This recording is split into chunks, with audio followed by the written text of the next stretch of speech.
We all love the UFC. You clicked on this video because you saw UFC in the title, of course you love it. But things are not being ran the way I wish they were run. Jon Jones is the undisputed heavyweight champion, yet he is continuing to duck Tom Aspinall.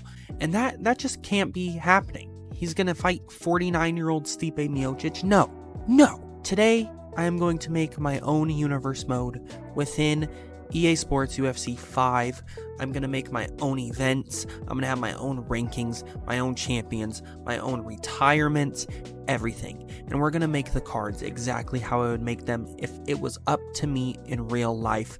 Starting off with our first card of the year, and this is called BK MMA number 1. Now, I know there's a BKFC. It's not my fault they spelled knuckle with a K. But anyways, looking at this card tonight, we have Ricky Simon taking on Payton Talbott, the new up-and-comer. Of course, we want to push this guy. Stephen Thompson versus MVP. Absolute banger. Everyone wants this fight. Stephen Thompson is fighting Joaquin Buckley in real life, but if I was running it, I would make this fight ASAP. Brian Ortega and Diego Lopes. Banger fight. Of course, gotta have that. And Shavkat versus JDM in a number 1 contenders fight. I think that is definitely the move. That's going to be a bloodbath. And of course, Jon Jones can't escape Tom Aspinall in tonight's main event. Alright, so how these fights are going to work, I'm just going to talk over the gameplay. I did previously record this. If there's a crazy reaction, I'll include my live reaction at that moment. But this is kind of just giving me a chance to yap about real MMA news as well as what's going on in the game and my plans for this universe mode.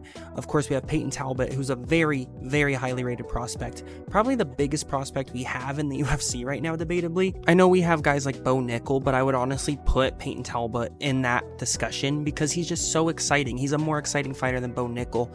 Just as dominant, he's undefeated. And I know he called for Adrian Yanez in real life. He's not in this game, and I could have made a calf, but I felt like Ricky Simon was fairly equal in ranking. So yeah, of course, we're going to have this fight go on. Ricky Simon's tough, so if Talbot can put him away, that's impressive. And as we see in the first round here, he is rocking him absolutely nonstop, and he absolutely knocks him against the cage. That sounded crazy. Pause, no Jones. He drops him again, and this time he gets the finishing sequence. Just like Jon Jones, he loves the finish men. But Payton Talbot does get the first round TKO over Ricky Simon, and that's going to put him in a discussion for a top 10 fight. Probably top 15. Let's slow down. I'm not going to rush this guy. He's still young. Maybe like a Dominic Cruz or a Rob Font if he loses to Kyler Phillips matchup. That could be super exciting. And maybe down the line we see him take on a guy like Kyler Phillips, both killer strikers. And of course, one day if he keeps up the win streak, we could see like Payton Talbot versus Sean O'Malley or Corey Sandhagen. I think that would go crazy. Payton Talbot gets the first round TKO. That's huge to start off the new event. That's our first finish in BK MMA, which is super hype. And now we're going to move on to the second fight, which is in fact Stephen Wonderboy Thompson taking on Michael Venom Page. Now, it's crazy this fight's not happening in real life, at least yet. I don't think Stephen Thompson has much left in his career fight-wise, and he only wants exciting fights. I know he just signed to fight Joaquin Buckley, which is a very interesting matchup. I actually think Buckley is going to get that one done against him. But this fight, it's 2 pure strikers. Stephen Thompson is absolutely genius with his striking, and Michael Venom Page is so unique and different and weird, and I think it would just make for a high-level kickboxing match, and it would be super back and forth, super close. Now, I think all around Stephen Thompson is an overall better striker, but MVP does have that creativity with his striking. It's so different. You can't prepare for a guy like that, and his blitz is insane. I definitely would give him the power advantage. I don't know how Kevin Holland didn't get knocked out against this guy, as we saw Stephen Thompson just get head kicked and absolutely wobbled. And in this game, I love how they replicated MVP's style. It actually flows super well. This fight was a lot of fun to record. Now, in real life, I don't know who I'd lean towards. I think before the Ian Gary fight, it was definitely MVP, as he rocks him again and drops him here in the second round. But in real life, I don't know who I'd lean towards. I think this would be, honestly, a more boring fight than we kind of expect, and that's why I'm glad in this game it was really back and forth and a lot of fun and a lot of knockdowns from Michael Venom Page, as we see. Now, I don't know what my plans are with this universe mode in the future for either of these guys. I will say it's debatable that Stephen Thompson may retire if he were to lose this fight, and for MVP, I don't know. I think either way, these guys are only going to get fun, exciting matchups and not go against a lot of wrestlers. We saw what a guy like Ian Gary did against MVP. He held him down the whole time. It was kind of crazy. So no matter what happens, I am going to look forward to more exciting matchups. Maybe one of these guys to take on Leon Edwards if they can put up a few more wins. I think that would be a really fun fight either way, Stephen Thompson or MVP against Leon in the future, as MVP is absolutely dominating this fight as of the recent rounds with nothing but knockdowns. He is knocking down Stephen Thompson so much, but Thompson capitalizes on a mistake and catches him with a flush head kick. MVP recovered really well from it though, and Stephen Thompson's kind of just going for it. I think he knows he needs a finish to win this fight. Only 20 seconds left. He's going to try to blitz in here soon, I imagine, and get a finish. We'll see though. He might be content with the decision loss. Only 10 seconds left, and he gets jabbed by maybe the softest looking punch I've ever seen to the top of the earlobe. And that is how Stephen Thompson goes out. Very anticlimactic way to finish this fight. This fight was a banger, and then that's how it ended. I mean, yes, it's a KO, but what is going on here? It's fine. It's fine. Don't throw your tomatoes. Michael Venom Page gets the win by knockout in the third round. It was a good fight. It was an impressive knockout. It just didn't look super nice in the game, but that's okay. As for Stephen Thompson, I'm considering making him retire in this universe, and MVP is going to get a shot up the rankings. Now we move on to our featured fight. Brian Ortega, the Eagle. He had to break his beak to take on Diego Lopes, who is an absolute killer, and in the beginning rounds, he pushes the pace and just swings as hard as he can. And when I try to recreate these fights, I try to mimic the fight styles, whether I switch the AI's tendencies or if I'm actually controlling a fighter, which I obviously won't spoil because you'll know who wins most likely. I'm not the best at this game though. Sometimes the CPU puts a whooping on me. It's kind of embarrassing. But, you know, we don't restart fights here. Whatever happens, happens. It's a universe mode, and I want it to be realistic.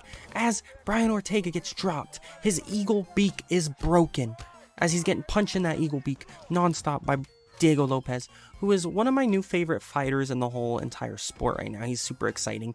Now, I will say this fight is happening in real life, so much inspiration for that. This is an intense fight. I actually am very nervous for this one. I am leaning Diego Lopes in real life to get a finish. I think he hits insanely hard, and that's what he's doing in this fight on EA Sports UFC 5. And yeah, if Ortega can win, then he's just going to get another title shot and get his 50-45 decision loss to Topuria or whatever, because that's usually how his life goes. You know, he fumbles Tracy Cortez. Anyways, if Diego Lopes wins, that's debatably a title shot right there after beating Brian Ortega. And here in the third round, he catches Ortega, drops him to his knees, and he starts landing some ground and pound. And Herb Dean has seen enough. Our one and only ref in this universe mode. It's because EA Sports somehow let go all of their referees. This is a big time video game, and they're losing features, and it's 2024, and they have one referee. But in last year's game, they had like 10. This makes no sense. Anyways, Brian Ortega gets flatlined. Not really flatlined. He got TKO'd brutally. He crumbled up, curled into a ball, and got embarrassed, and Tracy Cortez was in the crowd. What a shame, truly. I would never fumble and get beat up that badly, Tracy. Diego gets the win by brutal TKO, and he put a pace on Brian Ortega, and we haven't seen Ortega get finished quite like that ever. But Lopes is going to maybe look at a title shot. And for our co-main event, speaking of title shot, this is a #1 contenders fight. Oh, sorry, it's just Bilal Muhammad. Sorry, got scared. Anyways, Bilal Muhammad is the champion. Yeah, that's real. Leon Edwards is still the #1 contender, but we have a #1 contenders bout right here between Shavkat Rakhmonov and Della Maddalena. This is going to be an absolute banger. 5-round co-main event of this first pay-per-view. Winner gets the title shot against Bilal in a future pay-per-view. And yeah, this fight's going to be absolute chaos. JDM called out Rakhmonov in real life, and 30 seconds in, he gets rocked. This fight would be insane. I know they're targeting Bilal versus Shavkat in real life. Maybe they want to set up a JDM title fight in the future, but come on, let's just put on this fight right now. We want to see it. Winner gets a title shot as Rakhmonov drops JDM in the first round. This fight would be insane because we haven't really seen either of these guys lose, and Rakhmonov is literally like 17-0 with 17 finishes. I would favor him in this matchup. I think he has more weapons, but JDM, as we see him drop Rakhmonov, has some of the best boxing in the whole entire UFC. Probably the best boxer in the whole entire welterweight division. Rakhmonov, though, he has a pace that he puts on you that's just breaks you. It's kind of like the Drickus syndrome, but he's more clean than Drickus, and He has submissions as JDM starts the round like he has downs. Sorry. I just had to zoom in and point that out because what was that? He was walking around like Igor from Young Frankenstein. Absolutely drops Rakhmonov, so maybe it was a technique. Unlocked his full power as he's dodging punches after getting rocked. I don't know what this strategy from JDM was, but it was something fierce. Rakhmonov, though, slams into the ground, and after attempting a Darce choke, JDM counters it and gets out of it and winds up on top for a little bit, and we get back to the feet. They started trading some good shots, but Rakhmonov said, nah, I'm not going to strike with you, and took him down, and he did end the second round on top. Remember, this is a potential 5-rounder, and Rakhmonov's busted open. We've seen Rakhmonov get beat up a little bit by, like, Jeff Neal, but against JDM, it would be a really close fight. He drops him very badly here in the 3rd round, and he's raining down ground and pound, and this is going to do it. Shavkat Rakhmonov, by 3rd round TKO, he's still undefeated and still on a 100% finish rate. He is next in line for Belal Muhammad. That's going to be a pretty sick fight. I think even Belal will be forced to have a fun fight in that case. And yeah, JDM, he'll be back, don't worry. We have guys like Ian Gary on the come up. Maybe JDM versus Ian Gary can be in the future. We'll see. But now we're going to look at the heavyweight rankings in preparation for our main event. Jon Jones, the champion, taking on Tom Aspinall, who is the interim champion. We have guys like Cyril Gahn, Volkov, Pavlovich, Blades still in the mix. Even Jelton Almeida, who's a couple wins away. Jon Jones has been ducking Tom Aspinall. Please don't deny it. I know there's Jon Jones lovers out there. He's not going to hook up with... Well, maybe he is. Maybe if you're a guy. But Tom Aspinall, even in an interview today, said, I'm going to retire Jon Jones without even fighting him. But in my universe, you're going to get to fight him, Tom. And we're going to let the CPU ride this one out and see who the better man is. I'm going to show part of the intros. Coming out first, Tom Aspinall. Now, if this fight happened in real life, I'd be so nervous. I was nervous for Dricus Izzy. This fight, I would be probably the most nervous I've ever been for a fight, just because I really am not the biggest Jon Jones fan. I think he's a despicable human. I think he's done some terrible things. Yes, I get he's one of the greatest fighters we've ever seen. Probably the greatest fighter we've ever seen, if you don't care about multiple steroid accusations and caught on steroids, and he's done multiple drugs, and he's beat his wife, and he lies a lot. Anyways, I could go on. He is the greatest fighter we've ever seen in the UFC, though. If you don't care about all those things, of course. He's not the greatest heavyweight right now, in my opinion. I think Tom Aspinall would actually beat him, which is crazy. I've never gone into a Jon Jones fight, thinking he's going to lose. Obviously, he did lose to Dominic Reyes, but they didn't give it to him. So, technically, Jon Jones undefeated, and if I could make the rule that 12-6 elbow thing wasn't legal or illegal at the time, he is undefeated. That record really should say 28-0. He's getting old. Tom Aspinall's the new blood. We're going to see who the better man is today. Tom Aspinall or Jon Bones Jones. We're going to get right into this fight. First round, I love the way the gold gloves look. This fight, I would be so nervous. I can't even put it into words. Who do you guys like better? Let me know in the comments below. I know Jon Jones has a lot of fans, and I get it, but it's so hard for me to back him up. You guys, even if you're a Jon Jones fan, you cannot deny he's done some pretty horrible things. Don't get me wrong, love watching him as a fighter. And I'm flying through these highlights because nothing really happened in the first round. We're going to show some highlights here. Jon Jones landed a nice side kick. I think Dana White is in the film room running these highlights because Tom Aspinall had his moments, but they're just showing Jon Jones. Alright, you know. But here in the second round, Tom Aspinall gets a takedown and ends up raining down some ground and pound on him, which was very satisfying. And he also landed that big shot right there. And yeah, this was a very good round for Tom Aspinall. He landed some big ground and pound, good elbows. Here, Jon Jones flips over the position, and Tom Aspinall is going to scramble out of it. 30 seconds left in the round. And it's been a pretty close round. I would edge this one out to Aspinall. Based on the highlights, I think they gave Jon Jones the first round. So that's going to make it a 1-1 round. Dana White, get out of the control room. You showed Jon Jones' elbow, even though Aspinall did more. Here we go. Good body kick from Aspinall. Shown in the highlights. Someone got Dana White off the keys. And right here, he broke his neck with that big shot. You saw that? Jon Jones' neck. Oh my God. Yeah, he's dead. Anyways, third round. Tom Aspinall, his average fight time's like 2 minutes. And we're in the third round here. And he sits Jon Jones down. Now, we haven't seen Jon Jones get sat down like that ever. but he does survive. He shows good survival instincts here, championship instincts. Will we go to a 4th round? There's still 4 minutes left, and now 2 minutes left at the time of cutting this. And Jon Jones is landing some good kicks, but Aspinall rocks him again, and he's putting that pressure on him. Jon Jones going for some spinning stuff, but gets sat down by Aspinall, and Aspinall's going in for the kill. We know his killer instinct. He's going to land some ground and pound, and he's landing big shots, and Herb Dean has seen enough as Jon Jones quits on the ground. He curls up in a ball and starts crying, and Tom Aspinall is the undisputed, undeniable greatest heavyweight that we have right now, and he knocked out, TKO'd, as Jon Jones curls into a ball, the greatest of all time.